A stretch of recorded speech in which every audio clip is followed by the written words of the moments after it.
Homework pressure? No more. At Spring Library, we explain every topic in simple way. Join the learning family and score high every day. In this problem, we have a rocket that has two phases in its flight. The first is when its engine is engaged and it starts from rest, so that initial velocity is 0 meters per second, but it has a massive acceleration of 86 meters per second squared, which is about 8 g's of acceleration. But it only maintains this acceleration for 1.7 seconds. Now, this question is asking, after the engine cuts out, how high up will the rocket fly if we ignore air resistance? So as soon as the engine cuts off, you might think the acceleration becomes 0.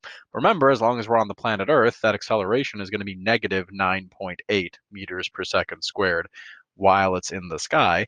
And we're looking at how high up it will go, so that final velocity is going to be 0 meters per second.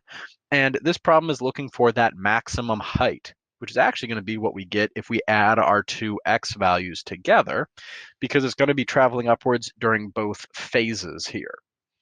So the tissue that kind of ties these two parts together is that whatever speed we end at in phase 1 is what speed we start at in phase 2. So those two values there are going to be the same thing. So that gives us a couple of goals, a couple of things to look for.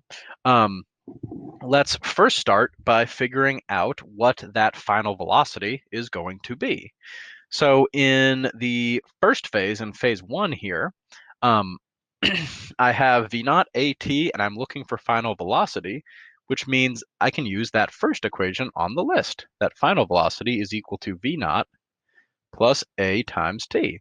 So all I need to do to get my final velocity here is multiply my acceleration and time together, which gives me an impressive 146.2 meters per second. So going pretty quickly by the time we reach the end of the engine. And that value is both the final velocity of phase 1, and like we said at the start, it's the initial velocity for phase 2.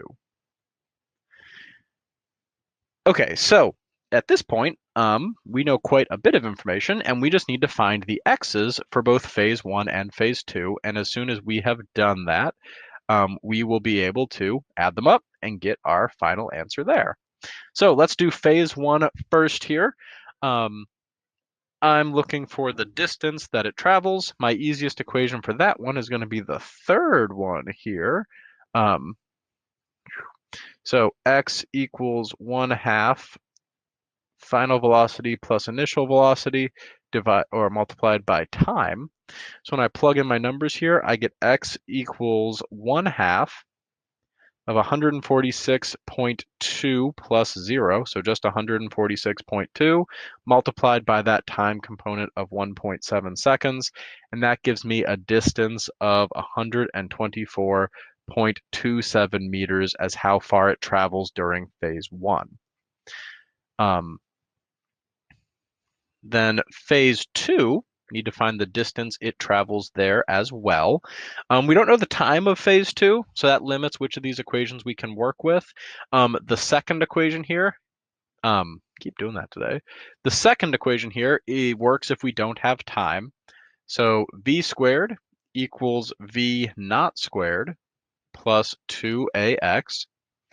When I plug in my known values, we get a final velocity squared of 0 is equal to 146.2 squared minus 19.6x.